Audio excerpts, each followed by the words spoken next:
How does our life contrast between the Philippines and here? Not so much for Lynn, because Lynn is living a new adventure here. I'm living a new adventure there. But for me, the kicker here is that when I arrive back, I need to be able to go 100 kilometers an hour. So I need a decent enough car to be able to do that. In the Philippines, meh. You look at things totally differently. Totally different. The odds of you getting into an accident are higher. You have no real insurance in there. You have no way to determine who is right or wrong. By the way, we bought a 4-position camera for the car. Front, back, side, side. Yeah, cool. Can't wait to see it. Haven't installed it yet. But we bought a 3-cylinder engine car, and it gets us around because, you know, the average speed there is 50 kilometers an hour at best. Yeah, you can see 80 from here to the stop sign, but you're not going that speed all the time. It's pretty rare. As cited before, our trip from Luzon to Cebu, our average speed was just under 50 kilometers an hour. How else has our life changed? Well, grocery shopping. Wow, the variety that we can get in a grocery store here is unbelievable. All you got to do is walk down the cereal aisle. Now, I don't buy cereals and stuff like that anymore. I just don't do it. But I do want beef, good quality beef. And it's not so easy to find in the Philippines. It's not like you're just going to pop down to Joe Blow's grocery store and be able to buy a hamburger or a steak or whatever. You're going to have to put some planning into that. Sausage, even with all the pork that they've got in the Philippines. Sausage, really?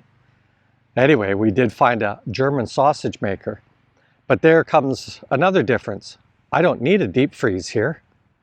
Right? I'm beyond that stage where we used to get a quarter or whatever. Somebody would hunt and have a moose and we would get a quarter off of them. You know, those days for us are gone, but don't have a whole big family anymore. But the grocery stores are everywhere here. You can get all of that stuff. Easy peasy, right? Access to medical. Probably about the same in both countries. Just, you know, basic medical. You got a nagging cough that just won't go away. Pretty easy in both countries. There they have the nurse practitioner or nurse doctor that can help you out. So there's a lot of those there, which makes it easy. Means there's a lot of them in the communities there. But I would say that the key difference is me. Just living 2 completely different lives in this old Carcass has given me a whole different outlook on life. And that's why you hear me say a lot, let it all go. I've got too much life to live here to be dragged into politics, to be dragged into this and that. And a couple of times I've had to be just out and out rude to people and say, I don't talk about this garbage. If you want to talk about it, great, but you know, I don't talk about it. I just don't go there. I cast my vote. I do. I still vote, all of that type of thing.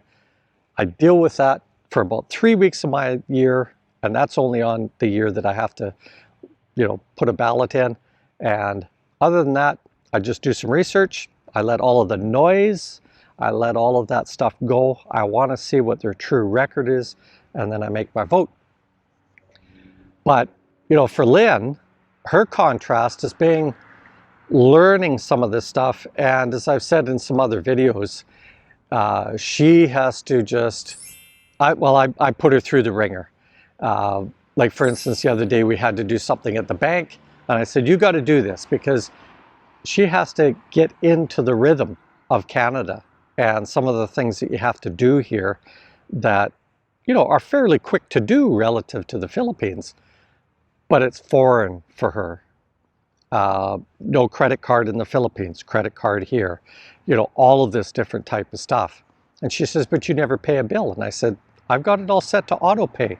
Oh, so again, had to go through all of that type of stuff. Guys, it's been wonderful living 2 lives in this old Carcass. Later, Gators.